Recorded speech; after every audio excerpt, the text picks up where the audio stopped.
Fala, leitores da Bíblia, graça e paz, tudo bem com vocês? Hoje a gente vai ler Jó 9 e 10 e vamos ler também o primeiro capítulo da carta de Paulo aos Colossenses. Vamos orar? Bondoso Deus, nós nos aproximamos da Tua palavra agora porque desejamos conhecer mais de Ti, conhecer melhor, ó Deus, a revelação que o Senhor nos deu, revelação especial para te conhecer e para saber a tua vontade para a nossa vida.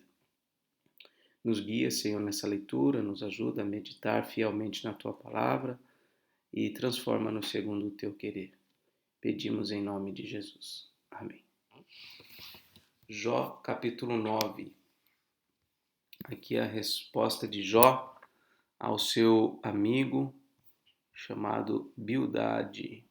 Só confirmar isso. A resposta de Jó.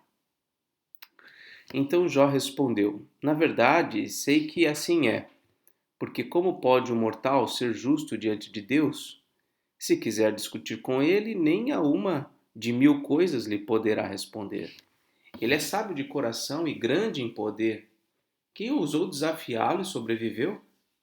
Ele é quem remove os montes sem que saibam que na sua ira ele os transtorna. Deus remove a terra do seu lugar e faz as colunas estremecerem. Ele dá uma ordem ao sol e este não sai, e sela as estrelas. Sozinho ele estende os céus e anda sobre as costas do mar. Ele fez a Ursa Maior, o Órion, o Sete Estrelo e as constelações do sul. Deus faz coisas grandes e insondáveis, e maravilhas que não se podem enumerar. Eis que ele passa por mim e não o vejo, segue diante de mim e não o percebo. Eis que arrebata a presa. Quem o pode impedir? Quem lhe dirá: O que estás fazendo? Deus não revogará sua própria ira. Debaixo dele se curvam os ajudantes do monstro Raabe. Como então poderei eu responder a ele? Como escolher as minhas palavras para argumentar com ele? Ainda que eu fosse justo, não lhe responderia, pelo contrário, pediria misericórdia ao meu juiz. Ainda que eu o chamasse e ele me respondesse, nem por isso eu creria que ele deu ouvidos à minha voz, porque me esmaga com uma tempestade e sem motivo multiplica as minhas feridas. Não me permite respirar porque me enche de amargura. Se é uma questão de força, ele é forte. Se é uma questão de justiça, ele dirá: Quem pode me intimar? Ainda que eu seja justo, a minha boca me condenará. Embora eu seja íntegro, ela me declarará culpado. Eu sou íntegro, mas não me importo comigo, não faço caso da minha vida. Para mim é tudo a mesma coisa. Por isso digo, ele destrói tanto os íntegros como os perversos. Se um flagelo mata de repente, ele rirá do desespero dos inocentes. A terra está entregue nas mãos dos ímpios, e Deus ainda cobre o rosto dos juízes. Se ele não é o causador disso, quem seria? Os meus dias são mais velozes do que um corredor. Fogem sem ter visto a felicidade. Passam como barcos de junco, como a águia que se lança sobre a presa. Passam como barcos de junco, como águia que se lança sobre a presa. Se eu disser, vou esquecer a minha queixa, deixarei o meu ar triste e ficarei contente. Ainda assim, todas as minhas dores me apavoram, porque bem sei que não me considerarás inocente. Eu serei condenado. Por que, pois, trabalho em vão? Ainda que me lave com água de neve e purifique as minhas mãos com sabão, mesmo assim me submergirás no lodo e as minhas próprias roupas terão nojo de mim. Porque ele não é ser humano como eu, a quem eu responda se formos juntos ao tribunal. Não há entre nós árbitro que ponha a mão sobre nós dois, e que ele tire a sua vara de cima de mim e que seu terror não me amedronte. Então falarei sem o temer, do contrário, eu não estaria em mim. capítulo 10, continuando aqui a resposta de Jó. Estou cansado de viver. Darei livre curso à minha queixa. Falarei na amargura da minha alma. Pedirei a Deus: não me condenes. Faz-me saber o que tens contra mim. Será que tens prazer em me oprimir, em rejeitar a obra das tuas mãos e em favorecer o conselho dos ímpios? Por acaso tens olhos de gente? Ou vês tu como vês uma pessoa? São os teus dias como os dias de um mortal? Ou os teus anos como os anos de um ser humano, para te informares da minha iniquidade e indagares o meu pecado?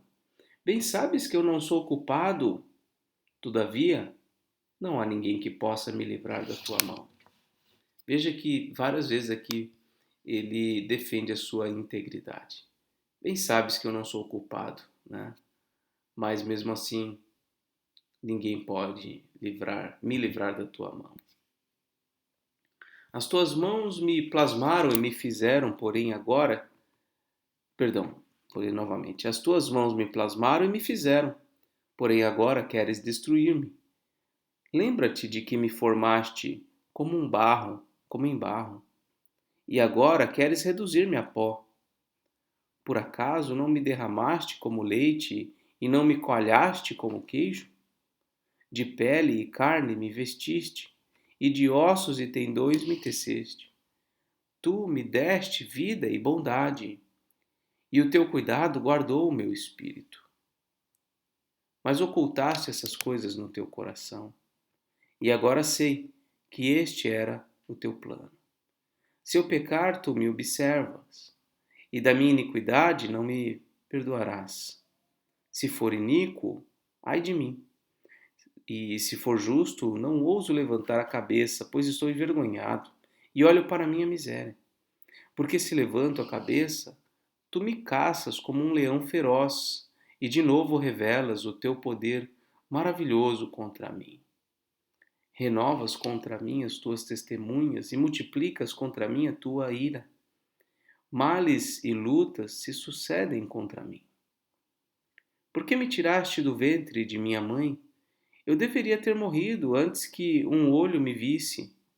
Teria sido como alguém que nunca existiu, e já no ventre teria sido levado à sepultura. Não são poucos os meus dias? Cessa, pois, e deixa-me em paz, para que por um pouco eu tome alento, antes que eu vá para o lugar do qual não voltarei, para a terra das trevas e da sombra da morte. Terra de escuridão, de trevas profundas, terra de sombra da morte e do caos, onde a própria luz é como a escuridão. Muito bem, mais um trecho aí da fala de Jó, demonstrando o seu sofrimento, sua dor, mas ainda a certeza de que ele é íntegro e que ele não entende por que Deus está pesando tanto as mãos sobre ele. Agora vamos a Colossenses capítulo 1. Opa.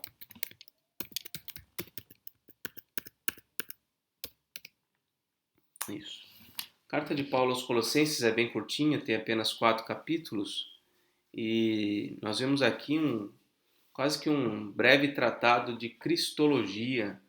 Nós vamos ver aqui o apóstolo Paulo descrevendo a pessoa, a obra de Jesus de uma maneira muito interessante, muito profunda, e com certeza ele faz isso para buscar proteger aquela igreja de heresias que estavam rondando e pervertendo o coração, a vida daquelas pessoas.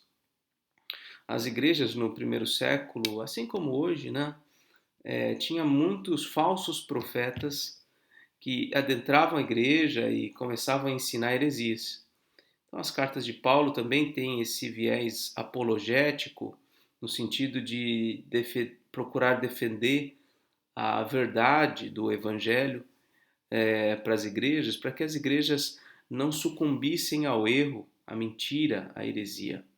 Então, essa é uma carta muito apologética. Ele faz aqui defesa da fé em Cristo e contra algumas heresias, como por exemplo, a gente vai ver mais para frente, uma heresia geralmente chamada do gnosticismo, né, de Colossos.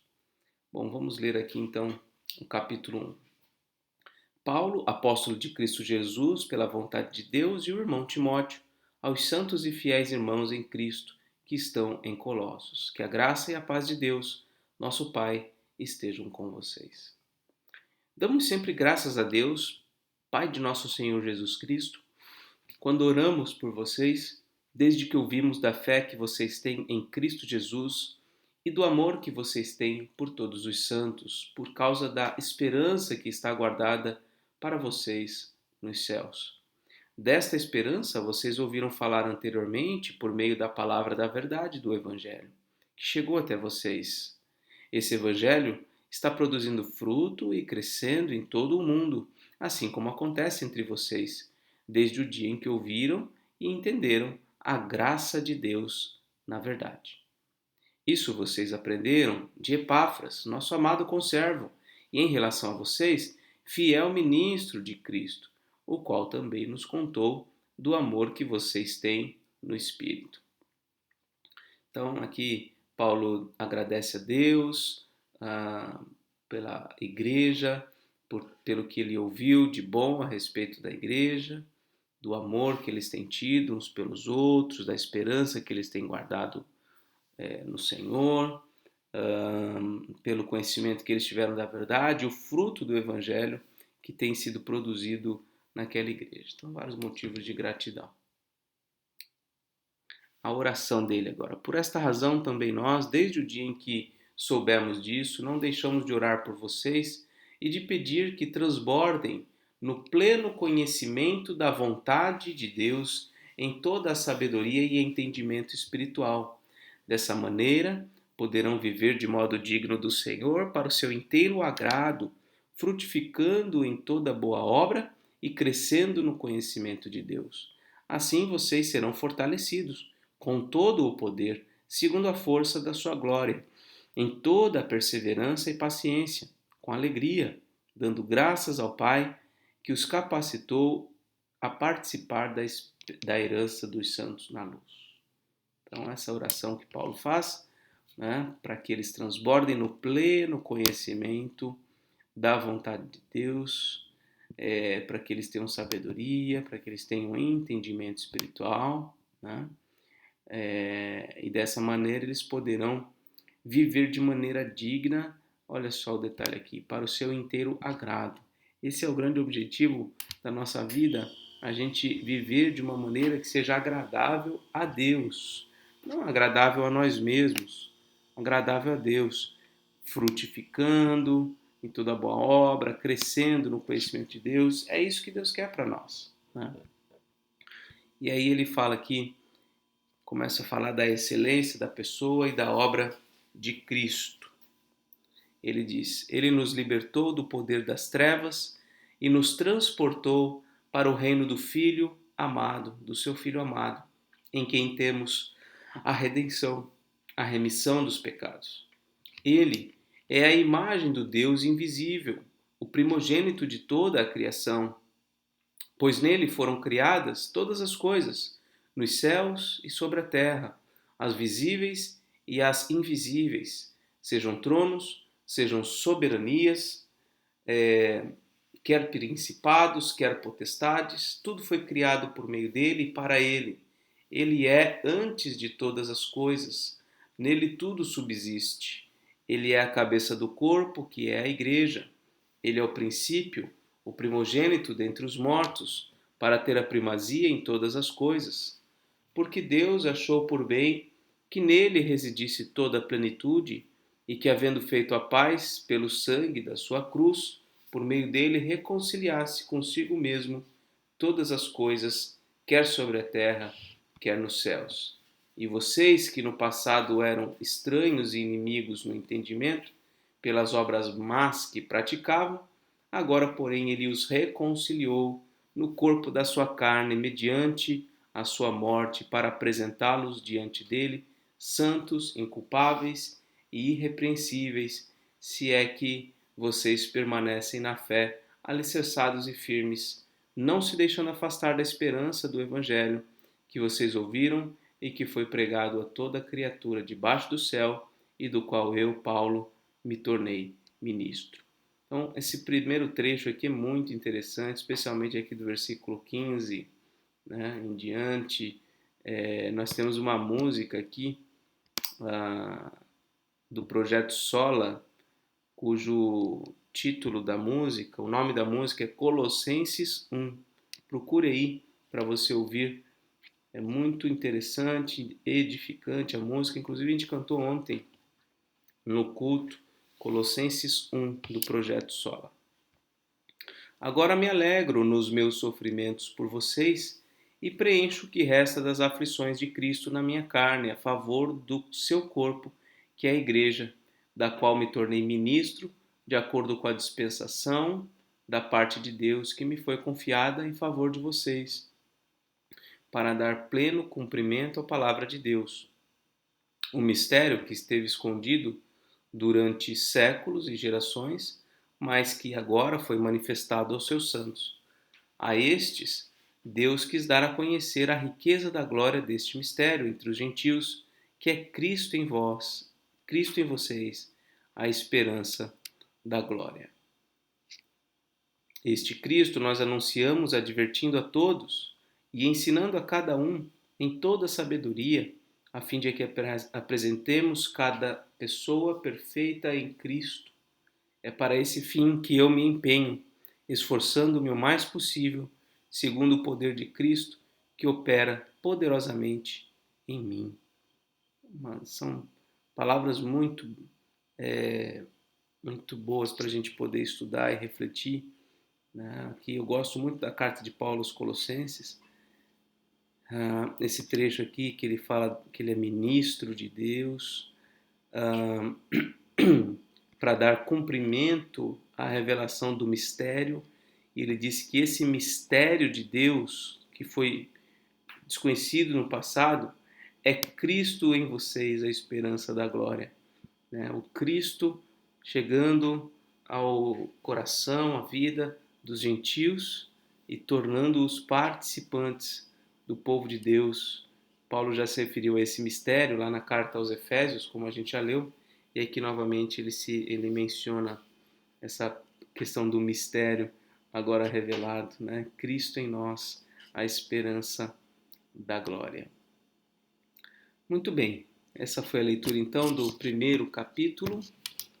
Vamos marcar aqui.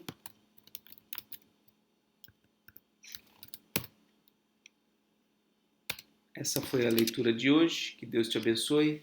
Um forte abraço e até mais, se Deus quiser.